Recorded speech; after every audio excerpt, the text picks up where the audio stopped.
Well, we're back today, getting started on some other issues.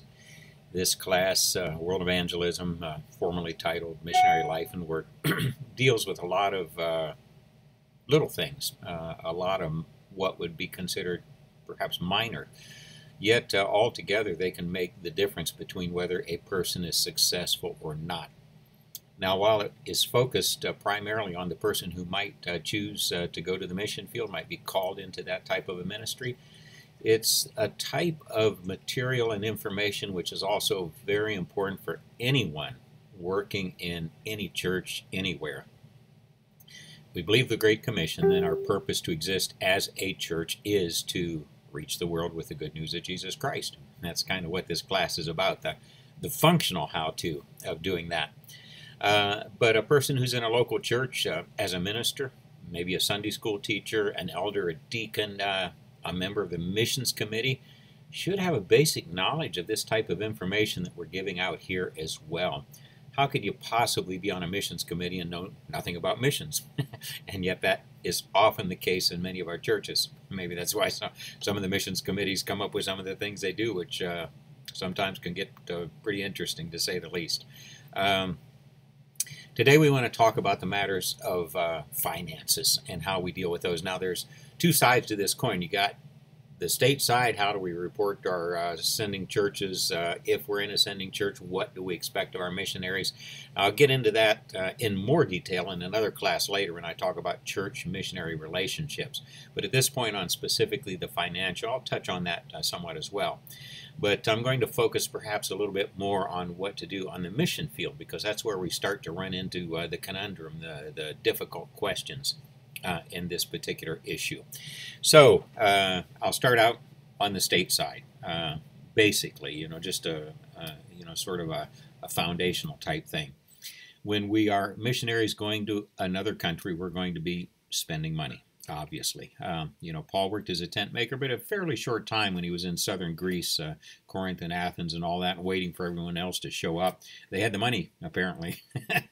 Back in those days before credit cards, whoever carried the money had the money. And if you didn't carry it, you didn't have it. And so apparently Paul wasn't carrying it, and so he worked as a tent maker. We talk a lot about tent making missions, but actually that was a very, very, very short period in Paul's life, and it was only temporary. The rest of the time he lived on and expected support from the churches that partnered with him in the missionary ministry. And that's probably what will be happening with any of you that might be called to the mission field. So if you go to the mission field, then what and how do you report? As I mentioned here, I want to keep it to the basics. There's a lot written out there. There's actually a book or two on missionary finances and how they work. It depends on whether you go out as direct support missionaries or if you're working with some organization. All that will affect it radically. So I'm going to focus here kind of on the direct support model. That's what I do. I do think it's biblical, by the way. And it's one where it leaves pretty much everything to you. So if you're going out on that model, how do you deal with finances in relation to the home church? Well, you start out much as you would with a family, or if you were working with any other organization or entity or business or whatever. You'll receive funds. Some of those will be your salary, your living expenses, and those you simply report as that. You don't have to tell everybody what you spent every nickel on. I mean, yeah, you bought a pop yesterday, I got to report that. We start doing that, we'd never do anything else. It would get kind of ridiculous. When it comes into the work funds, those we have to be a little bit more careful on, obviously. But even there, office supplies is probably sufficient. You don't have to say, well, I spent 38 cents on a pencil today, that kind of thing. So we keep that in categories. A basic accounting program like Quicken or one of those will do. You can devise your own if you're computer savvy and specifically tailor it to your needs. But you should have certain categories that are acceptable to you and work, and then will be acceptable to the churches that send you. How much money you're spending on travel, how much on office expenses, how much on maybe materials, teaching materials and things of that nature. You'll have general expenses like programs that you're supporting. If it's a significant program, well, I'm supporting this. In our case right now, we're working on camp development. And so we have a camp development fund as we're helping the Columbian Church develop a church camp. And so in our budget, we have that category because at this moment, that's a pretty significant element. If the camp is at one point finished and or we're simply not working with it anymore, that'll disappear because we're no longer using it. So this is always flexible. It's always kind of ebbing and flowing depending on what you're involved in at the moment. Certainly you ought to keep your churches informed what you are doing, and then once they're informed as to what you're doing, then the flow of the funds should be pretty obvious and straightforward. You'll have a bank account up here in the States, I would imagine, probably a personal one and probably a mission one. The mission one would have to be accounted for, as I said, much more precisely. The personal one, it's my salary. And then go with it that way. In our case, the funds go into the mission account. I'm then paid my salary. My salary, of course, pretty much do with it as I see fit. The mission funds, then, we try to be pretty careful on reporting to it. And then if we get a request from a church, hey, this or that, or they want more explanation, sure, fine, give it to them. No problem at all there. We generally make our financial report at the end of each year available to every supporting church. As a matter of fact, if they don't request it, we still usually send it out. They can have it if they want it. If they don't, they can just chuck it. No problem there. But at least we made the effort to keep them posted as to what we were spending the money on. Now, we do that not only because it fulfills legal requirements, but also it keeps them involved in your ministry and in your mission and how you spend your money. I mean, if they're paying the bills, they ought to have a say in what you're doing and how you're doing it. The idea, well, I'm the missionary, I'll do it however I want. Well, okay, but you might wind up paying for it however you want to, because they might decide they don't want to. So you need to share with your churches what you're doing and why you're doing it and how you're doing it. And then with that, the reporting of the funds kind of just follows that up and supports it. As I mentioned, our camp fund. Okay, we're supporting this camp. No money went into it. Well, obviously, I'm not doing very much with it. So the funding reports sort of back up and corroborate what you've told them in your regular reports as to what you're doing and all that. I'll get into reporting back to the churches, as I said, in another lecture a little bit later on, Lord willing. But at this point, I wanted to touch on this because we are dealing with financial or economic considerations today. Now, in this area, just before I jump over into what you do on the field, I want to kind of tie all this up by saying be very careful not to spend more than is coming in. We try to make it a point to work, as a business would. We don't spend money that we don't have. We don't commit ourselves to spend money that we're not pretty sure will be coming in. And if we make a commitment, it's either because the money is there or we have a pretty firm commitment from our supporting churches that they'll back us up in that project. Other than that, we work on the project as there are funds. If there are no funds, it sits there, it stops. And that's the way most people work in most countries. Our country, which works so heavily on loans and financed projects and all that, is not the model that's common in most places in the world and for most people. Colombia, you'll see a house get started and they'll live in it, just a shell. And they'll do that for a long time. Then pretty soon they'll add a few bricks here and a couple of blocks over there and maybe a roof or two, a sheet of roofing up there. And little by little it goes up. And after 10, 15, 20 years, got a pretty nice house there. That's the way they do it. It's pretty practical. You don't wind up spending a lot. You don't wind up getting into deep debt. You don't wind up drowning in, the concerns of how we're going to pay these bills. And so keep it pretty much on a cash basis. You spend what comes in. You don't spend on faith. Now, I don't want to make that sound like I don't believe in doing things on faith, but when it comes to spending money, you have to be very, very careful. And that whole idea of just, I believe God's going to bless, and I'm going to do it, well, maybe the Lord isn't going to bless it. Maybe that's not a project He's really called you to do. Maybe that's coming from your heart, not His. And in that case, He's not going to support it, and you're going to wind up stuck. And so we try to be pretty careful. In fact, I usually judge, is God blessing this project? Does He want it to move forward? Based on the fact that the churches support it or they don't. If they don't, I think, hey, that was one of my crazy ideas, of which I get a lot, and I drop it. If the support starts coming in pretty good, we do it as the money comes in.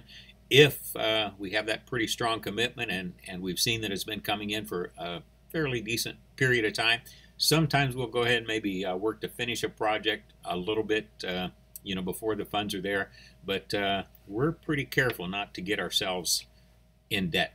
And I think that's a pretty wise decision for all of you. Now, having said that, let's go on to the other side of the coin, which is what you do on the mission field. And here it gets a little bit more sticky, a little bit more difficult. It'll be the same thing and what I've already spoken about down there. You'll have your basic accounting set up. You'll have a bank account that you'll work with. All of that kind of stuff. That's normal and to be expected. But what I want to deal with here is what is acceptable and what is not. And I specifically want to go into the area of what we would call bribes or tips or things of that nature. Grease for the wheels or the gears, that kind of thing. In America, we tend to have a black and a white. It's good, it's bad. You do it, you don't do it. That type of thing. That's American. It's American culture. We're very quick to criticize something that doesn't appear to be on this side, on the good side, and might appear to be on the bad side. In fact, I read an article once way back in Christian Standard when it still talked to issues of the churches, and this guy was saying, don't ever support your missionary. If he ever gives a bribe on anything, that's terrible, or if he uses the black market or whatever, and he went on and on about it. He was an American. He had never been on the mission field. He was judging by American culture and by American standards. And up here, he would have been right. I agreed with him at that point. But on the mission field, it's different. I'll give you an example. We were exchanging our money in Colombia. Everything was going fine. One day the government said, okay, now you can't exchange money. What you got to do is buy a certificate of exchange. And 3 months later, you take that certificate in and cash it in for money.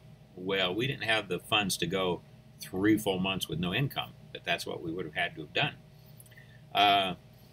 After the situation became fairly critical, we were trying to make it through on what we had. We didn't have much money down there and set aside.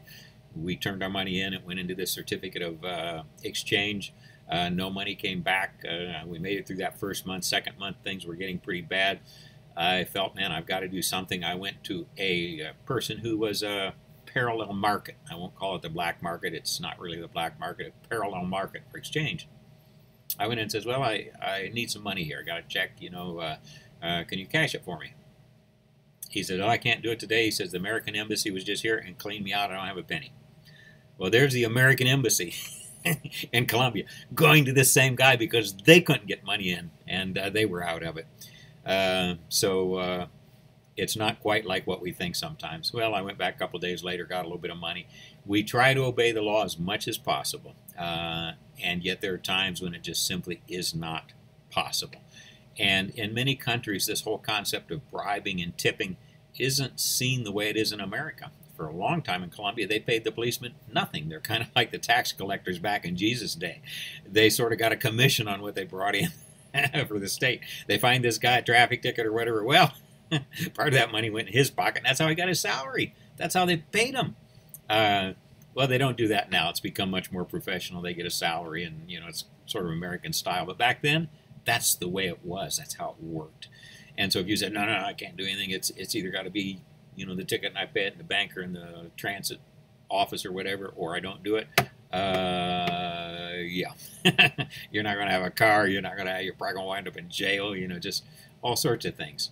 So what I'm saying here is do your best to apply biblical principles, certainly, as much as that is possible within that culture. But don't judge another culture, don't judge another way of doing it based upon what we do in America. It's not always that way. So I've tried to make it a point never to give an actual bribe, where I'm trying to get something done that I did not have a legal right to do anyhow. But sometimes if you don't give a tip, they just don't ever move the paperwork, and you can have everything in order, everything can be legal, everything can be above board, everything can be right. But if you don't give them that tip, which is what they would call it, the paperwork sits on their desk forever, and you'll never, ever get it done. And so in that case, what do? If it's common custom, if it's generally accepted in that culture, then in my way of looking at it, it's no longer a bribe, it is a tip. And so that's how we've tried to function in Colombia. It's not easy. It's not something that's simple and straightforward. I've struggled with these issues many times, and for quite a bit of time before I finally made a decision as how to go and what to do. And you'll probably have to do the same. So when we get to this point, let me just say, think about it, pray about it, try to understand the culture that you're working in. Make sure that you're doing things legally, for sure. Don't try to subvert the law through bribery. But yet at the same time, if something needs to be done to be able to do it, then just simply do it. And so, yes, at a good part of our time in Colombia, we worked through the parallel market because that's what everybody did. It was the only way to work down there. It was a parallel market. It wasn't a black market in the sense of something being illegal or illicit or something of that nature. As their banking system evolved and as things progressed down there, today we do it very straightforward. We take our debit card, we get out our money, it all goes through the banking system, it all gets accounted for, everything. But it wasn't that way for most of our time in Colombia. So it depends on where you go, it depends on what that country's like, and that's the reason here I can't give you just a straight cut and dried formula. This is what you do. I try to give you principles that you work on, that you live by. I try to make sure they're faithful to the Bible and that we're not violating our Christian witness. I mean, how are we going to share the gospel with this guy if we just did something obviously blatantly illegal?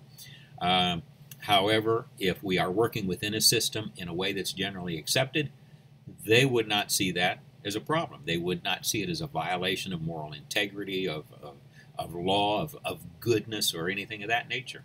And so with that, you can go forward. You can do whatever you need to do. You can do it the best you can do it, and you'll get by. Yeah, you'll make a mistake or two here or there. You'll say, oh, I wish I hadn't done that. We've all done that a few times.